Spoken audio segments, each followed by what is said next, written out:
Hello everyone, welcome to law scholar independent society LSIS के YouTube channel पर आप सभी लोगों का स्वागत है।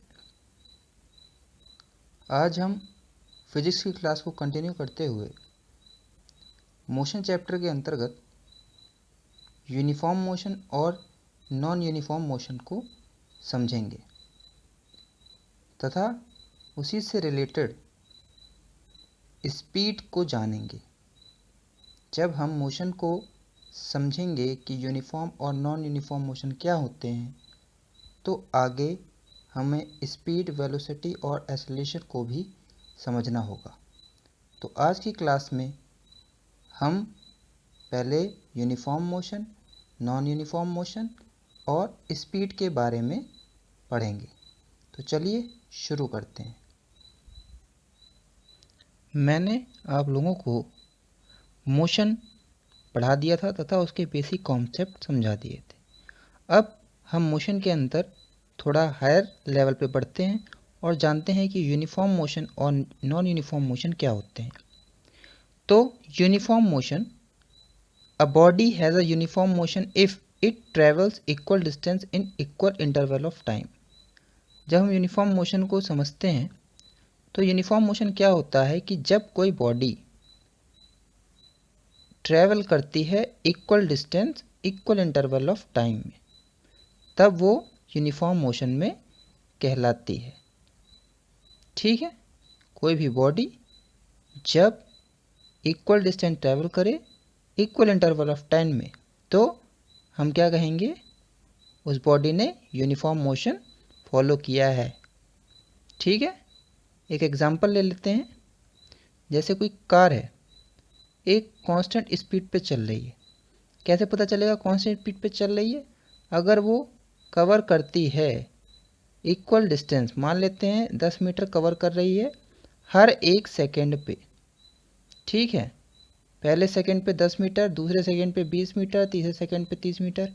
इस हिसाब से अगर वो कंटिन्यूस अपनी चाल बनाए हुए है तो उसका मोशन क्या कहलाएगा? एक कांस्टेंट यूनिफॉर्म मोशन। ठीक है ना, ये यूनिफॉर्म मोशन में कहलाएगी और इसकी स्पीड हो जाएगी constant speed.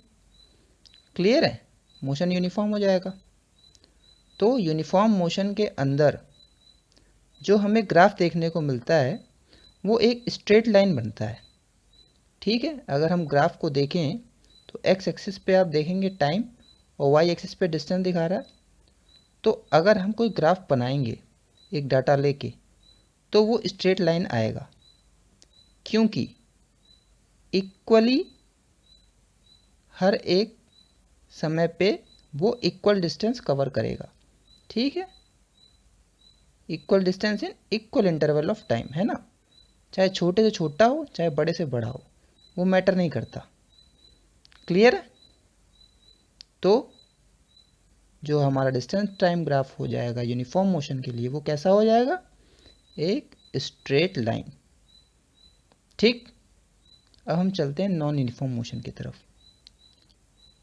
Non uniform motion में यूनिफॉर्म मोशन का बिल्कुल विपरीत होता है, उल्टा एकदम।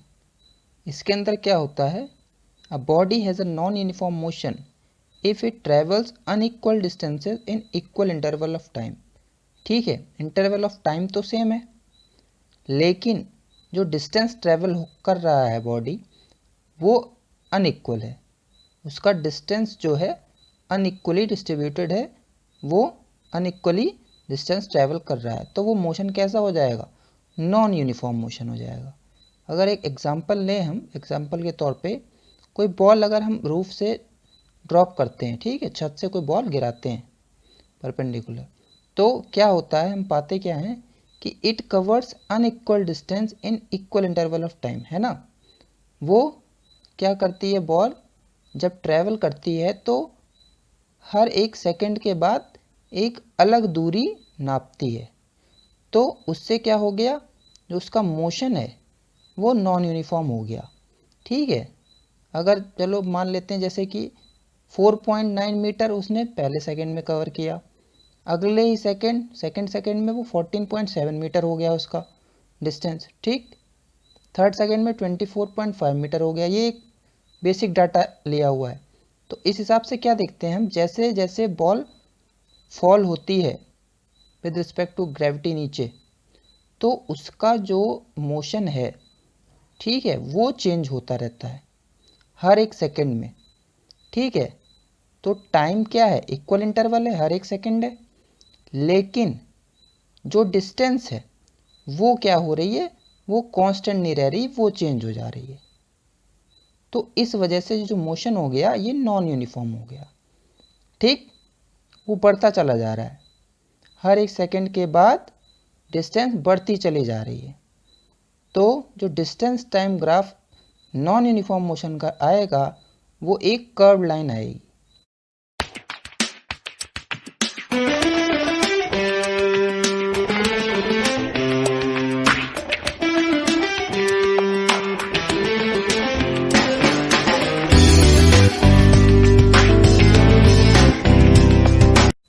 ठीक है, कर्व लाइन क्यों आई, आप देखेंगे क्योंकि पहले सेकंड में मान लें अगर 5 सेकंड चला है ना, पहले सेकंड में 5 मीटर चला, ठीक है, दूसरे सेकंड में वो 10 मीटर हो गया, तो बढ़ गई ना डिस्टेंस, तीसरे में 15 हो गया। ठीक है, तो डिस्टेंस बढ़ती जा रही है कंटिन्यूस टाइम हर सेकंड में, तो जो ग्राफ बनेगा वो एक कर्व लाइन बनेगा। क्लियर है। और नॉन यूनिफॉर्म मोशन को हम एसिलेटेड मोशन भी कहते हैं। ठीक है, क्योंकि एसिलरेशन होता रहता है, जो डिस्टेंस है वो चेंज होती रहती है, एसिलरेट होती रहती है। ठीक है ना, तो इसको हम नॉन यूनिफॉर्म मोशन को एसिलरेटेड मोशन के नाम से भी जानते हैं। क्लियर है। चलिए अब आगे बढ़ते हैं। अब जब हम लोग ये समझ चुके हैं कि मोशन क्या होता है, उसके टाइप क्या होते हैं, और यूनिफॉर्म और नॉन यूनिफॉर्म मोशन क्या होता है, तो हमको समझना होगा कि स्पीड किसे कहते हैं। ठीक है, क्योंकि स्पीड वेरी करती है, स्पीड के हिसाब से ही मोशन आएगा, हमारा पता चलेगा मोशन कैसे हो रहा है, स्पीड का बहुत इन्वॉल्वमेंट है उसमें। ठीक है, हर मोशन में, यूनिफॉर्म में भी और नॉन यूनिफॉर्म में भी। तो स्पीड को हमें समझना होगा। ठीक है, आज हम स्पीड को समझेंगे, वेलोसिटी और एक्सेलरेशन को हम अगली क्लास में समझेंगे। तो स्पीड में हम देखते हैं कि सबसे पहले स्पीड क्या होती है। ठीक है, तो एक ऐसा आइडिया जिससे हमें पता चलता है कि कोई भी बॉडी जो मूव कर रही है वो धीमे मूव कर रही है, तेज़ मूव कर रही है, तो वही हमें पता चलता है स्पीड से, है ना। अगर धीमे कर दी तो हम कहते हैं स्पीड इसकी स्लो है, तेज़ होती है तो कहते हैं स्पीड क्या है, फास्ट है नहीं। तो स्पीड से ये आइडिया लगता है। और स्पीड को कैसे डिस्क्राइब करते हैं हम, डिस्टेंस ट्रेवल्ड पर यूनिट टाइम। ठीक है, स्पीड कैसे निकल के आती है किसी भी चीज़ की, किसी भी ऑब्जेक्ट की, जो डिस्टेंस जितना वो ट्रेवल कर रहा है और कितना टाइम ले रहा है। ठीक है, तो speed equals to distance travel per unit time. ठीक, डिस्टेंस की और खासियत क्या, एक स्केलर क्वांटिटी है। ठीक है, एक डेफिनेट हमें यूनिट उसका मिलता है। ऐसा यूनिट क्या होती है उसकी, मीटर पर सेकंड, और दूसरी यूनिट सेंटीमीटर पर सेकंड, किलोमीटर पर आवर भी होती है, लेकिन ऐसा ही क्या होती है, मीटर पर सेकंड। ठीक, और आप लोगों की क्वेश्चन यहाँ पे है कि स्पीडोमीटर और ओडोमीटर किसे कहते हैं।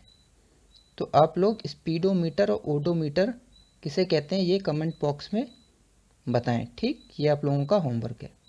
अब बात करते हैं एवरेज स्पीड की। एवरेज स्पीड बेसिक है कि जितना टोटल डिस्टेंस ट्रैवल हुआ अपॉन टोटल टाइम टेकन, वो हमारा एवरेज स्पीड निकल के आ जाएगा। क्लियर है। अब बात करते हैं यूनिफॉर्म स्पीड की। तो यूनिफॉर्म या कांस्टेंट स्पीड भी जिसे कह सकते हैं, तो वो भी सिंपल है बिल्कुल। If a body travels equal distances in equal interval of time, है ना, इक्वल डिस्टेंस ट्रेवल करे इक्वल इंटरवल ऑफ टाइम में, तो वो यूनिफॉर्म स्पीड कहलाएगा। क्लियर है, तो स्पीड क्लियर हो गया आपको, एवरेज स्पीड क्लियर हो गया, यूनिफॉर्म स्पीड क्लियर हो गया। ठीक, अब एक छोटा सा क्वेश्चन ले लेते हैं कि बेसिक टाइप के क्वेश्चन कैसे आ सकते हैं इसमें। तो इसमें क्वेश्चन है कि एक ट्रेन ए है जो कि 120 किलोमीटर डिस्टेंस ट्रैवल कर रही है 3 आवर्स में। ठीक है, 3 घंटे में 120 किलोमीटर दूरी तय करती है ट्रेन ए। और ट्रेन बी है वो 180 किलोमीटर दूरी तय करती है 4 आवर्स में, ठीक है। डिस्टेंस कितना ट्रैवल कर रही है 180 किलोमीटर, और टाइम कितना ले रही है 4 आवर्स। तो क्वेश्चन ये है कि कौन सी ट्रेन जो है वो फास्टर ट्रैवल कर रही है, ठीक है। कौन सी ट्रेन ए या बी में से कौन सी तेज़ है। तो सिंपल है, स्पीड निकालना है हमें इसमें कि ट्रेन ए की स्पीड तेज़ है या बी की तेज़ है। तो स्पीड का फॉर्मूला आप लोगों को मालूम ही है, याद है, क्लियर है। डिस्टेंस अपॉन टाइम है ना। डिस्टेंस हमारा ए का कितना 120 किलोमीटर और टाइम 3 आवर। तो स्पीड क्या निकल के आएगी 40 किलोमीटर पर आवर। क्लियर है, डिवाइड कर देंगे 120/3, ठीक। 40 किलोमीटर पर आ गई ए की, और बी की 180 डिवाइड बाई 4, क्लियर, कितना आ गई 45 किलोमीटर पर आवर। तो आप कंपेयर कर लें, सीधा सीधा पता चल रहा है कि ट्रेन बी का जो स्पीड है ट्रेन ए से ज़्यादा है। क्लियर है। तो आज की क्लास में इतना ही। आगे आप लोगों को मैं वेलोसिटी और एक्सेलरेशन के बारे में बतलाऊंगा। क्लियर है। तो ये वीडियो अच्छी लगी हो तो लाइक करें, शेयर करें और इस चैनल को सब्सक्राइब करना ना भूलें। आप लोगों का बहुत बहुत धन्यवाद।